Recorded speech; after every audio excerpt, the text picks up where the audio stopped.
ਕਿੰਨੇ ਜ਼ਿਆਦਾ ਤੂੰ ਮਾਈ ਬਾੜੀਆਂ ਆਈਆਂ ਅੰਬ ਅਮਾ ਛੋੜ ਦੋ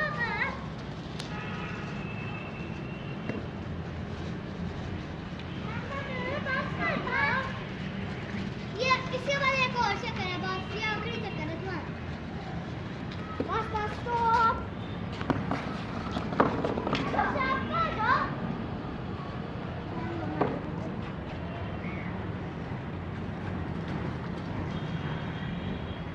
ਮੈਂ ਮਤਲਬ ਨਾਲ ਨੂੰ ਕੀ ਆਖੇ ਚੱਲਾ ਰੁਕਿਓ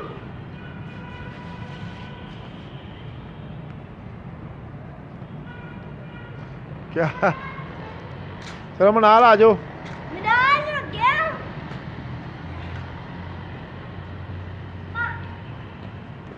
ਜਬ ਚੱਕਰ ਬਾਅਦ ਉਹ ਚੱਕਰ ਜਬ ਚੱਕਰ ਜਬ ਚੱਕਰ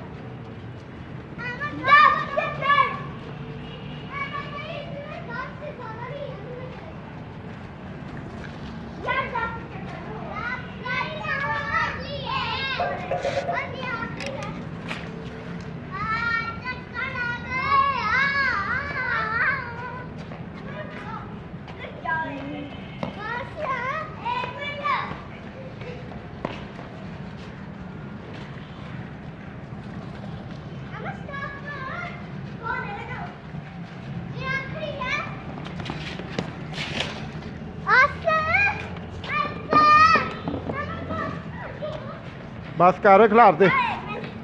ਬਸ ਕਰੋ